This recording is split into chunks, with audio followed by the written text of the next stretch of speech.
Thank you all for having me. This is going to be a lot of fun, I hope. No pressure at all with mentioning the fact that I have humorist listed on my resume. What I want to do today is we're going to focus on human motivation and understanding human motivation. And so what I wanted to do is I'm going to actually start off with a little exercise. Since it's after lunch, I want to make sure you're awake. And don't worry if people get in front of the camera if we do this, but I'd like everybody to stand up and partner up, please. Please stand up and find a partner.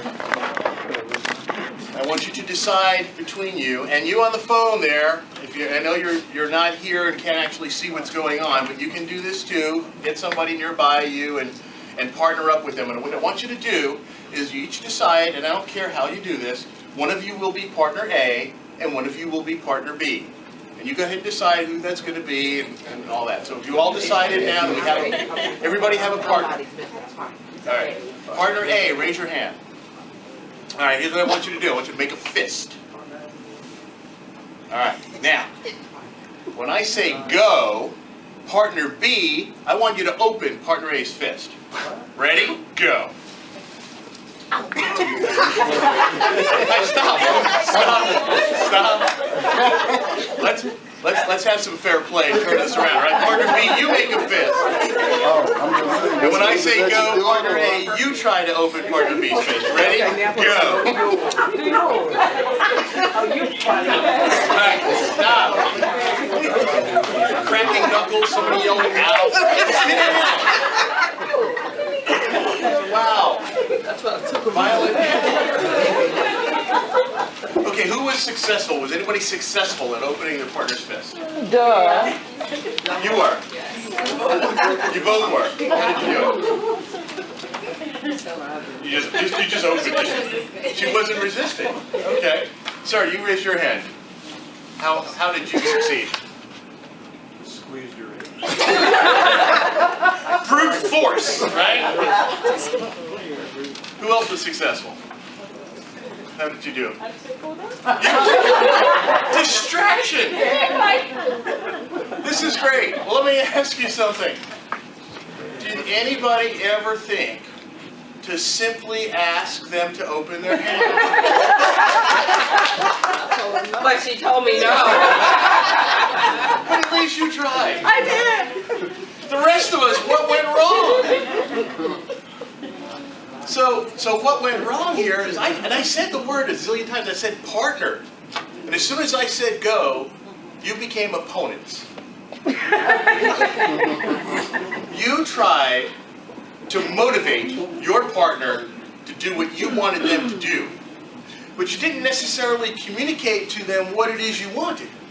You just reached out and grabbed their hands, started wrenching their fingers, cracking their knuckles, tickling them, stepping on their feet. I've had all kinds of stuff happen to these things. But you can't force somebody to be motivated. First of all, you need to communicate what it is that you're trying to do and come up with some kind of mutual agreement. You said that you did reach out and say, would you open your hand? I even said please. You even said please. And you said no. Why did you say no? I just didn't want to open my hand. So, what was the difference between, what is your name in the blue shirt? Rita. Rita, and you are? Cynthia. Cynthia. Okay. So, Rita, what do you think the difference was between your motivation and Cynthia's? I think Cynthia had a clear understanding that it was in her best interest to keep her fist tightly closed. And did you try to communicate to her how it would be in her best interest to open her fist?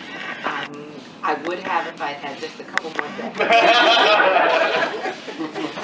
Well, the idea is that you can't force somebody else to be motivated. You cannot motivate other people. And neither can I. And I know that's really bizarre to hear coming from a motivational speaker to say I can't motivate people. But it's true. There are three basics to motivation. I'll explain what they are. The first one is you can't motivate people. Because motivation comes from within an individual. It's a very personal thing. And the way people decide what they're going to do, what they're not going to do, what they're going to accept is a very personal thing. You cannot force that on someone. The second basic rule of motivation is that all people are motivated. And I know some of you are thinking of some of your staff.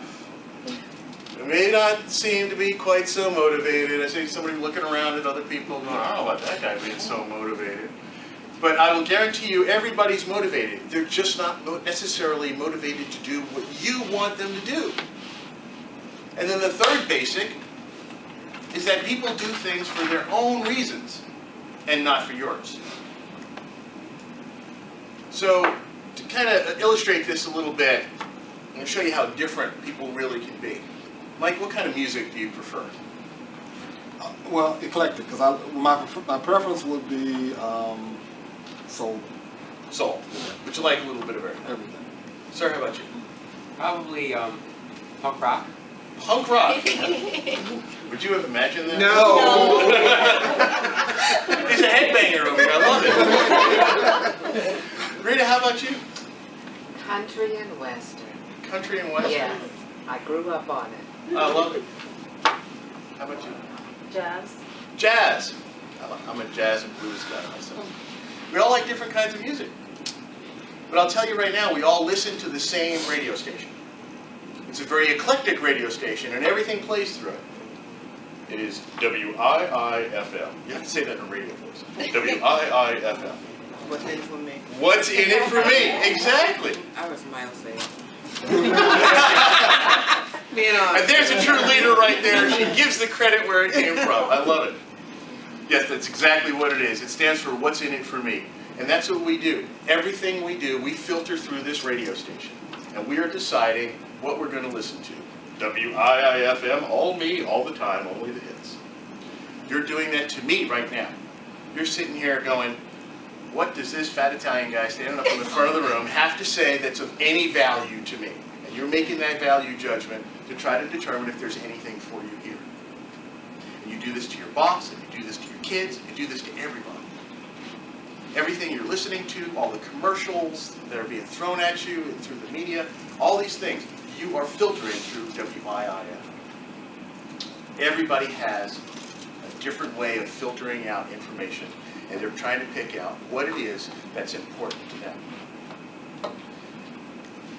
Now, you try to figure out, what does this now mean if people are so different? What does this mean when you're trying to motivate your staff to excel in customer service? When you're trying to get people to show up to work on time? When you're trying to motivate people to do their training plan? Or trying to motivate your kid to clean up their room? Or to call you and let you know where they are? Or not to date that guy who's wearing his pants down below his butt? Whatever it is you're trying to motivate people to do, what chance do you possibly have? The idea is to understand where they're coming from and what's important to them. Now, I was giving a training session to frontline supervisors a number of years ago, and this one guy was sitting there kind of in the middle of the room, and he just stood up all indignant and said, "It is not my job to motivate my employees. We give them a paycheck for that." How many of you are motivated entirely by your paycheck? I didn't see a single hand come up. So I looked at this guy. Now here he was a supervisor for blue-collar tradesmen working for government. He was a master plumber, a master electrician, and a master carpenter. He was the triple threat. This guy could do pretty much anything with a wrench, a hammer, or a saw. He could make a lot of money on the outside. And I asked him, I said, what are you making here? First of all, how long have you been in government? He said, 35 years. So you've been working in government for 35 years, and what's your hourly wage come out to be? And I don't remember what pay grade it was and how it worked out. But I said, how much could you make on the outside? An hourly rate wage with your talents. Oh, I could make 10 times as much money. Then why aren't you doing it? Why are you here? Well, I like what I'm doing, I like the people I'm working with, I like the environment, I like the fact that I'm working for the Navy. This guy was a Navy carpenter. I like the fact that I'm giving back to the country by helping the troops, by keeping their facilities running. I said, so money wasn't any part of this? He said, no. I said, then why do you think your employees are motivated by that paycheck? It was an eye-opener. So many times we make an assumption on what's going to motivate other people. we need to find out what those motivations are. It's not always the same thing.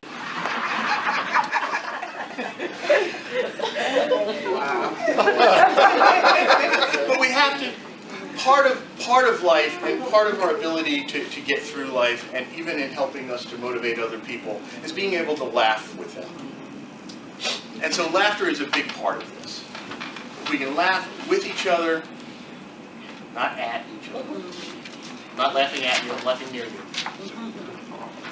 If we can laugh with each other, if we can laugh at ourselves, that helps to make life just that much better. And if people can see that in you, that you don't take yourself oh so seriously, and that you're able to communicate with them and work with them on whatever level they want to work on, and that you understand where they're coming from, that you understand that their motivations are different than yours, but it's okay, people will be more willing to listen to you and give you that opportunity to state your case. Now, I have to tell you a story about having to laugh at yourself, just because this story still cracks me up. So I'm on a long flight, going from LA back to DC, or one direction or the other. And I'm sitting in an aisle seat, and this stunningly beautiful woman comes on the plane, and she's coming down the aisle, and I'm thinking, oh. And I'm married and everything, but nice if she sat next to me. Gorgeous woman of Indian heritage. She comes in, she winds up sitting in the aisle seat, right in my row. Nobody gets in the middle. Automatic conversation starter. Boy, we lucked out, we got some elbow room, right? And you start talking. So we're just chatting. And she was about 30 years old, she was born and raised in Bali. She was, like I said, of Indian heritage. Her family is trying to force her into getting married. So they're setting her up on dates. And her father's gone so far as to set her up with a guy he even suspected of being gay. So she shows up for this date, and the guy goes, "Oh, hi!" So they had a nice dinner and laughed about it and stuff, and she went back home. And before asking anything else, the father says, "He was gay, wasn't he?" She goes, "Yes! How do you expect to have grandchildren if you're doing this to me?" And I looked at her and I said, "Look, I have to ask this question. Is it because of your culture that your father has to match you up with somebody that you're going through this?" And she says, "Oh no, I'm allowed to find my own person." I said, "Oh."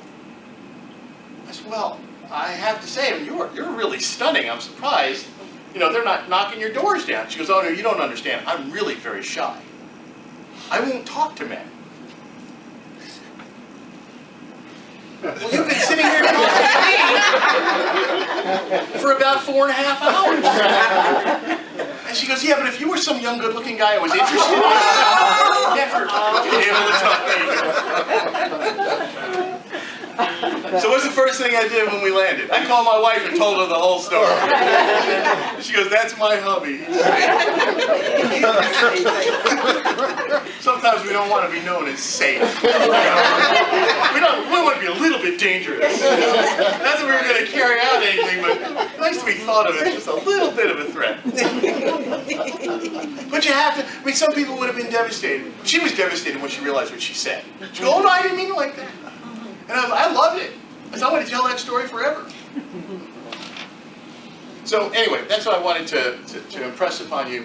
You want to be able to laugh at yourself. You want to be able to laugh with other people. If you really want to motivate people, what you need to do is tune into their WIIFM and plant the seeds for them, create the environment that makes it attractive for them to take the actions that you really wanted them to do in the first place. But it's got to be their decision.